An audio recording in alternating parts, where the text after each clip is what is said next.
What's up, Ocean? You got Matt here, and today I'm bringing you a guide on how to use Kingambit in competitive Pokemon. This thing has one of the most unique and crazy abilities in the entire game, and you're going to learn how to use it all in this video. So if you're excited, make sure to leave a like on the video and help us reach our new like goal of 100 likes on today's content. Comment your thoughts on the Pokemon down below, and let me know your suggestions for future Pokemon to cover as well. And of course, subscribe to the channel to help us reach our sub goal of 3,000 subscribers. Let's go ahead and jump on into it. As always, we begin with Kingambit's stats. This Pokemon has a ridiculous stat distribution that's really, honestly, insane. The fact that it has 100 base HP with 120 defense and 85 special defense means it's going to be taking hits for days, assuming they're not, well, fighting type attacks. We'll cover that a little bit later. Its speed stat leaves a little bit to be desired at only base 50, but that's fine. It really relies a lot on Sucker Punch, so it's not the end of the world. And its attack stat is monstrous. It's 135. That's actually crazy. It's higher than some pseudo-legendary Pokemon. It's higher than some legendary Pokemon, to be honest. It's just a crazy stat distribution all around. Its special attack stat at base 60 is really nothing crazy at all, but it's not a special attacker. It is a physical attacker through and through, and can break incredibly well. It's got a stat distribution of 550 overall, which is really solid. It's higher than some legendary Pokemon, and really has a lot of unique things it can do with a combination of its stats, typing, move pool, and of course, its ability. As for its typing, it has a really good type here of Dark and Steel, which has a couple of key weaknesses here. The main one is going to be to fighting, which you're weak to 4 times, and that really hurts a Pokemon like Kingambit. It's also weak to types like Ground and Fire, but it has a ton of resistances. It has 9 resistances and 2 immunities. That's crazy. Resistances to Normal, Flying, Rock, Ghost, Steel, Grass, Ice, Dragon, and Dark are all really valuable in today's metagame, and of course, immunities to Psychic and Poison also have their usefulness in today's competitive scene. Overall, the typing, I would say it's above average, but you definitely want to make sure you have answers to fighting types on your team. Onto its abilities, this thing has 3 really solid abilities. Honestly, you're really going to see 2 of them most of the time, but the third one is not a bad ability by any stretch of the imagination. The other 2 are just absolutely cracked. So starting off with the least good ability, and that's going to be Pressure. Pressure, basically whenever you are the target for an attack, whether it's a status move or an actual attack, then your opponent will take 2 power points worth of, well, usage to be able to use the attack. And that could have some utility depending on the situation you're in. Obviously, that won't work with moves like Recover and Slack Off and Roost because they're self-inflicted status moves, so it really doesn't affect that much because you're not going to be taking the 2 stat drops, the 2 power point drops for those type of attacks, and that's really important because power points for those moves, they get nerfed in this generation. The other abilities that it has are much better. We have Defiant, which is amazing. What an amazing ability this thing has. The fact that whenever stats are dropped by 1, 2, doesn't matter, by an opponent's move, the fact that you get to boost your attack by 2 stages is incredible. This means that Intimidate comes in, you get to -1, then +2, which will get you to +1 overall. If you are behind Sticky Webs, again, doesn't matter, you get the +2 attack with your -1 speed. Again, overall, such an amazing combination there, and really dissuades a lot of different sets your opponent could run. Then there's Supreme Overlord, which is Kingambit's signature ability, and this ability is crazy. What it essentially does is whenever that you have a knocked out Pokemon in your party, this Pokemon's stats are increased. Its attack and special attack, rather, are increased by 10%. For every single Pokemon. So if you have 1 Pokemon that's fainted, you have a 10% increase to your stats. You have 3, that's 30%. That's a light form. And if you have 5, that's 50%, which is a choice band boost. But you can still switch up your moves, which is crazy. Overall, it's an amazing ability, but is it going to be the best overall in terms of the long term? Maybe, maybe not. It depends on what the metagame shapes out to be. Is there going to be a lot of Intimidate, Sticky Webs, Parting Shot, moves like that, or abilities like that with the case of Intimidate? If that's the case, then I think Defiant will be better. However, I don't want to underestimate the power of Supreme Overlord in competitive Pokemon. It could definitely shape the metagame in terms of the tier that this Pokemon will be in. Taking a look at its move pool, it is honestly not the best. I'm not the biggest fan of the move pool for Kingambit. It really relies heavily on Sucker Punch. Sucker Punch essentially is going to be 5 PP plus 3, so 8 PP in total, which will be an 80 base power Dark move that is giving you priority. Huge. However, the priority only works if your opponent is going for an attacking move, a physical or special attack. And that's really important. Also, if your opponent would go for like a move like, I don't know, their own Sucker Punch and they outspeed you, then your Sucker Punch will fail. So that can be very detrimental in certain situations. Then it has Iron Head, which is its best steel type stab option. Really good, really powerful move, base 80 overall. Physical, has a chance to make your opponent flinch.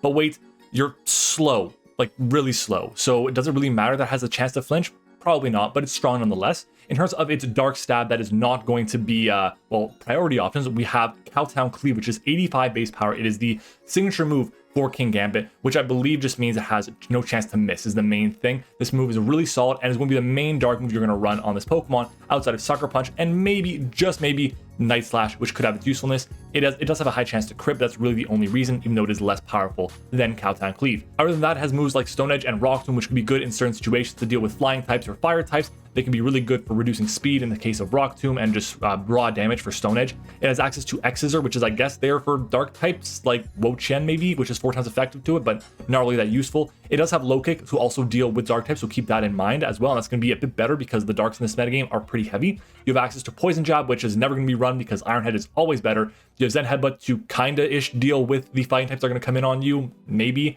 But then you have really important moves here. You have access to Swords Dance, which is one of the most common moves to be run on a Pokemon like Kingambit. You have access to Taunt as well, depending on the situation, depending on what you're going up against. Taunt could be really good. And of course, Stealth Rock, which if it's your 4th move, it's fine, but you mostly want to run Stealth Rocks on other Pokemon. You do have the option though to hit it on your Kingambit. Now let's talk about some teammates to pair with Kingambit. There's a ton of really good options here, but I'm going to start with my favorite of them all, and that's going to be Annihilate. I've already done a guide on Annihilate in the past, and I mentioned that Kingambit pairs really well with it as well, but the fact that these two Pokemon break for each other is really important. But on top of that, Kingambit is 4 times weak to fighting, and this Pokemon, Annihilate, is immune to fighting type attacks, and it also pressures dark types, which are going to be resisting your Sucker Punch, your Kowtown Cleaves. That's really important.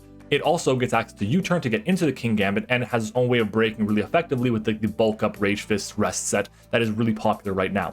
Then we have a Pokemon like Dragapult. Same deal. It is a ghost type that is immune to fighting type attacks. That really helps out the Kingambit. It also resists the fire type attacks coming its way, and they break for each other really effectively. It has a really good speed stat to the point you have a really good fast Pokemon and a really good slower Pokemon that can be effective depending on whatever speed tier you're trying to hit. It can be really strong in today's metagame. We then have Pokemon like Rotom Wash and Rotom Heat. I like the Rotom forms here because number one, their resistances to fire and their immunities to ground, which is really valuable. They pivot extremely well, and they also have access to Nasty Plot to set up. They did lose Defog, but it's not the end of the world. They're still really strong Pokemon nonetheless to pair with a Pokemon as slow as Kingambit that needs the ability to be swapped into.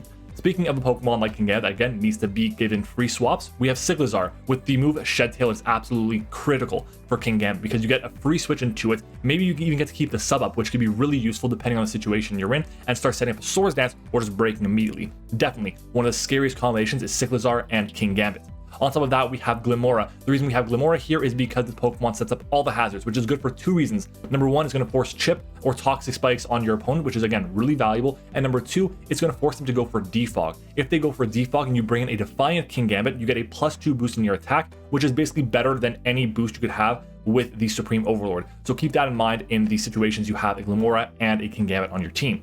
Other than that, we have Masquerain, which might be a little bit weird here, but the reason we have Masquerain is because it gets webs. That's really the only reason why. I think having webs with a Pokemon like Kingambit is really good, so that way it doesn't have to rely as much on something like Sucker Punch. Obviously, it's still going to have to for the faster Pokemon in the metagame, but it's something that you can't really avoid. At the end of the day, webs, and the reason why we have Masquerain over something like Spidops and Kricketune is because, well, they suck. Yeah, those two Pokemon, they're terrible. At the same time, this Pokemon in Masquerain is immune to ground type attacks. It's 4 times resisting the fighting type attacks. It is weak to fire, but it has water moves to break through those things, so it makes some sense. And then lastly, I have Slowking because of Trick Room plus Chilly Reception. So it gets Trick Room and can switch out with basically negative priority because it's so slow, and it can get into the Kingambit, and it also resists fire and fighting.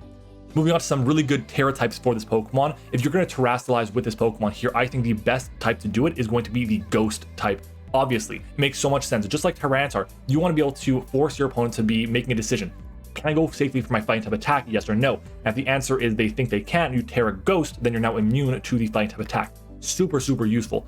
On top of that, it gives you the chance to be able to basically go for Terra type Ghost or Terra Blast Ghost, which is really powerful, so you don't have to actually run something like Kowtown Cleave, which again, depending on your situation, Ghost might be better than Dark. So again, really good situations there to enable you to run Ghost type coverage that's a bit stronger than something like Shadow Claw. Other than that, we have Psychic. This is like, maybe, I don't really recommend it as much as something like Ghost or the next type being Dark, but the reason being is because you resist the fighting type attacks and you can hit them back for super effective damage. That's not going to be like Zen Headbutt, which has a chance to miss. And then Dark, I think, is really solid because you're going to rely a lot on the Sucker Punch and the Kowtown Cleaves. And if you can go for a super stab boosted Sucker Punch, it's going to do a lot of damage, especially if you get your Supreme Overlord up or your Defiance boosts. Now let's start looking at a couple of items that are really solid on Kingambit, starting off with the Life Orb. This is, in my opinion, the best item to have on this Pokemon. You're going to do a ton of damage overall. You're not going to be surviving too long, but you have a really high stat distribution with a really good attack stat, potential boost with Supreme Overlord. Imagine a 1.3 times boost on top of a 1.5 times boost on top of a Terastalize on top of the already insane attack stat. Really deadly with a Pokemon like Kingambit. Then we have a Chople Berry. This is the first time I really mentioned berries. That's not going to be like a Salac Berry or something. I think Chople makes some sense depending on what the metagame shapes out to be, because you are really bulky. You can definitely take a 2 times effective fighting type attack with the Chople Berry, but not a 4 times effective fighting type attack. Then there's Black Glasses. If you don't want to take the chip, but you still want the boost to your dark type attacks, Black Glasses makes a lot of sense. It's a 1.2 times boost to your Sucker Punches and your Cowtown Cleaves. We then have Assault Vest, which is good because this Pokemon has a really high HP stat. Not the best special defense, but this really fixes that problem and can take a lot of special hits in the right situations. Definitely a solid item to have on the Pokemon like Kingambit. Now let's take a look at a couple of movesets that this Pokemon has access to. Starting off with the Assault Vest set. Again, a really solid set. We're running max HP, max attack, adamant nature. We have a Terra type being Ghost, which can be really important depending on the fighting types that are going to come your way. We have moves like Cowtown Cleave, Iron Head, Sucker Punch, and of course Zen Headbutt there, which is our way to hit opposing fighting types that are going to come in on us. Really useful, especially if they try and go for their stab options. You can go to your Terra Ghost and then hit them with a Zen Headbutt, which is going to be really powerful. We are running max HP, like I said, because you want to maximize how much bulk you have on this Pokemon. Then we have a Black Glasses set, which I'm running with a really interesting investment in speed. We have a ton of speed here, 164 EVs in speed. This actually at level 100 allows us to outspeed uninvested base 70s, which could be really good depending on the situation that you're in the metagame. Like the main thing I'm looking at here is going to be a Pokemon like Wo-Shen. That Pokemon doesn't really run much speed, and having the speed that you have on a Pokemon like Kingambit could be critical in certain spots. It also has, again, this time instead of running the Zen Headbutt, we're running the Swords Dance to be able to boost your attack so you can really break through effectively. And both past 2 abilities have been Supreme Overlord.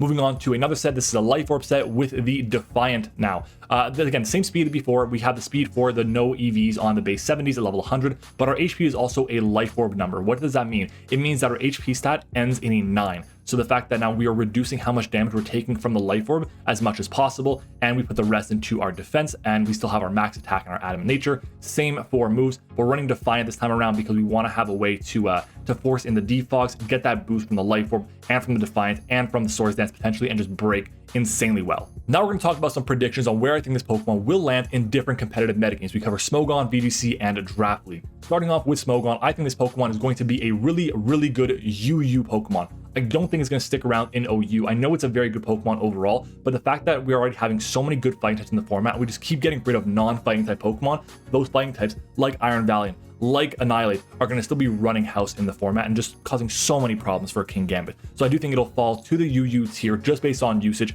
but it is still a very strong Pokemon nonetheless. At the same time, one of the biggest disadvantages for this Pokemon is that it lost access to Knockoff. Bisharp in previous generations had access to Knockoff, but no longer in this evolution line. That really hurts it a lot because it forces a lot of switch-ins, and then they lose their items, which could be deadly in the right situation. Onto VGC, I think this format is honestly the worst for Kingambit. Why? Well, number one, Defiant is really good here.